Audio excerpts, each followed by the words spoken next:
Good afternoon everyone, कैसे हैं आप लोग। परम आईएएस की यूट्यूब चैनल पे आप सभी का स्वागत है। जैसा कि आप देख रहे हैं स्क्रीन में, डेली मेंस आंसर राइटिंग का जो आपका कोर्स है उसमें जो है आपको मॉडल आंसर आपको दिख रहे होंगे। क्वेश्चन आपको मिले हैं, ये जो GS2 का क्वेश्चन है, GS2 में जो इकोनॉमी वाला सेक्शन है उससे क्वेश्चन है। इसमें आपको दिख रहा होगा जो क्वेश्चन है वो है मिनिमम सपोर्ट प्राइस। ठीक है, minimum support price. What do you mean by ये MSP, मिनिमम सपोर्ट प्राइस नहीं, ये दूसरा क्वेश्चन है। जो दूसरा क्वेश्चन आपको दिया गया है वो है एग्रीकल्चर सब्सिडी। यहाँ पे आपको स्क्रीन पे क्वेश्चन दिख रहा होगा। वो क्वेश्चन है आपका, how farm subsidies and policy measures to improve the effectiveness and efficiency of the agricultural subsidy regime. मतलब कृषि सब्सिडी व्यवस्था की प्रभावशीलता, इफेक्टिवनेस और दक्षता, इफिशियंसी में सुधार के लिए कृषि सब्सिडी और नीतिगत उपाय कैसे किए जाते हैं। ठीक है, इसमें आपको ये लॉन्ग क्वेश्चन है, ये शॉर्ट है, ये 8 नंबर का है, लेकिन इसको हम लोग लॉन्ग के पॉइंट ऑफ व्यू से देखेंगे, शॉर्ट और लॉन्ग दोनों के पॉइंट ऑफ व्यू से देखेंगे। इसमें आपसे पूछा है कि एग्रीकल्चर सब्सिडी जो है उसकी इफिशियंसी और इफेक्टिवनेस को कैसे बढ़ाया जाता है, उसके लिए कौन कौन से जो है नीतिगत उपाय किए जाते हैं। तो सबसे पहले आपको पता होना चाहिए कि एग्रीकल्चर सब्सिडी होता क्या है। गवर्नमेंट ऑफ इंडिया किसानों को, ठीक है, उसके लागत को, जो इनपुट है, जो प्रोडक्शन कॉस्ट है, उसको कम करने के लिए, उस पर जो है कम से कम जो है कॉस्ट जो है बर्डन कम से कम पड़े, उसके लिए कुछ चीज़ों में सब्सिडी देती है। मतलब सरकार जो उसको सहायता देती है, आर्थिक सहायता, एक तरह की ये आर्थिक सहायता है, चाहे वो फर्टिलाइज़र में है, बाकी चीज़ों में है। उसके बारे में पूछ रहा कि उसकी प्रभावशीलता और एफिशिएंसी में जो है कैसे उसको जो सरकार जो है उपाय करती है। तो इसमें आपको दिया हुआ है कि सबसे पहले इंट्रो आपको लिखना है। इसमें इंट्रो जो है भूमिका है, भूमिका में आपको लिखना होगा इंट्रो में। इसमें आपने देखा होगा जो मॉडल आंसर मिला है, farm subsidies are essential policy tools, essential policy tools used by governments to support agriculture productions.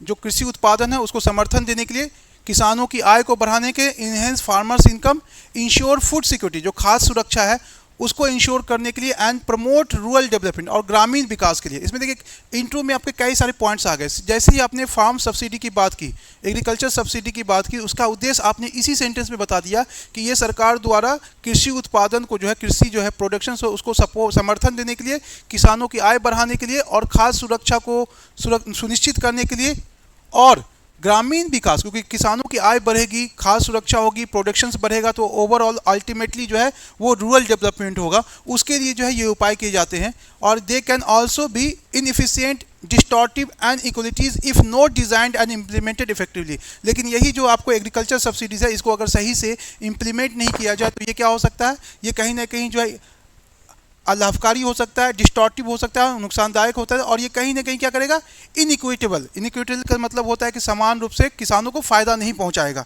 ठीक है, ये सब है। इसके पॉइंट्स में आपने देखा कि अगर इसको सही से, जो एग्रीकल्चर सब्सिडी है, इसको सही से लागू नहीं किया जाए तो इस तरह की समस्याएं हो सकती है। Here are some policy measures to improve. आप यहाँ पे क्या है कि जो क्वेश्चन में पूछा गया है कि इसकी इफिशियंसी और इफेक्टिवनेस को बढ़ाने के लिए गवर्नमेंट क्या कर रही है, तो यहाँ पे आपको लिखना है इसके लिए क्या कौन कौन से उपाय किए गए एग्रीकल्चर सब्सिडीज़ के लिए। तो वहाँ पे आप पॉइंट वाइज लिखेंगे। जो पहला है टारगेटिंग। पहला क्या है, टारगेटिंग, जिसको हिंदी में कहते हैं लक्ष्यीकरण। लक्ष्यीकरण का मतलब ये होता है कि अगर सरकार किसी को सब्सिडी दे रही है तो क्या वो सबके लिए होगी? नहीं, सरकार की ये कोशिश होगी कि सब्सिडी का फ़ायदा जो वीकर सेक्शन है, जो गरीब किसान है, मार्जिनाइज किसान है, मार्जिनलाइज, जिसको कहते हैं सीमांत किसान। सीमांत किसान पता है कि 1 हेक्टेयर से कम भूमि वाले जो किसान होते हैं उसको सीमांत किसान कहते हैं। जो छोटे किसान हैं, जो गरीब किसान है, उसको टारगेट करके सरकार जो है ये सब्सिडी का स्कीम चला रही है। तो इसमें आप पहला जो लिखेंगे, ये पहला आपका टारगेटिंग है।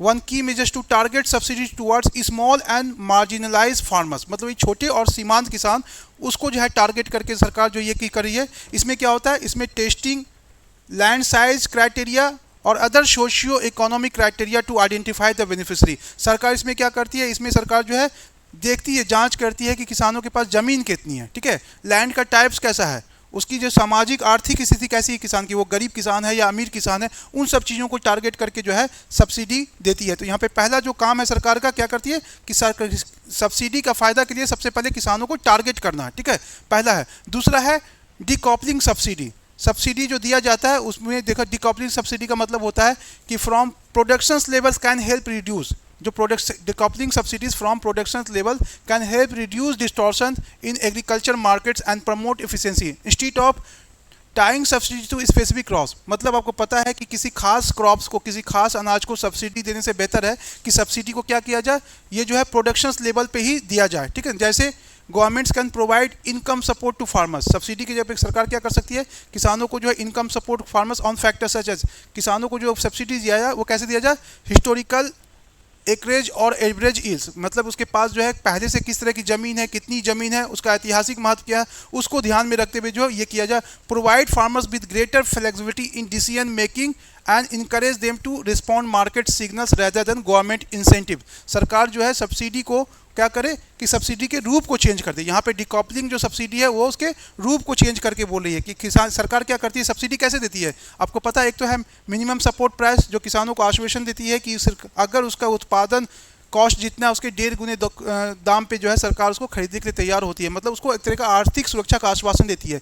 उसी तरह से जो है सब्सिडी के लिए डिकॉपलिंग जो मेथड्स है उसको अपनाया जाए। उससे क्या होगा कि किसानों को जो है ज़्यादा फायदा होगा और वो इंडिपेंडेंट होकर अपने हिसाब से उस पर काम कर सकता है। अगला जो है price support mechanism. Price support mechanism क्या होता है कि price support mechanism such as minimum support price can be made more efficient by improving procurement and distribution system. मतलब जो मिनिमम सपोर्ट प्राइस हम देते हैं किसानों को, उसका लाभ तभी मिलेगा जब सरकार जो है क्या करे, मार्केट को अच्छे से रेगुलेट करे। जहाँ पे सरकार जो यहाँ पे किसान अपना उत्पादन बेचते हैं उसको जो उत्पादन लागत मिलता है, और जो डिस्ट्रीब्यूशन सिस्टम है पीडीएस, आपको पता है कि पीडीएस में सरकार क्या करती है, किसानों से अनाज खरीद के उसको अपने FCI food corporation of India के गोदाम में स्टोर करके रखती है, और जो ज़रूरतमंद होते हैं जिसको फ्री में अनाज देती है उसको डिस्ट्रीब्यूट करती है।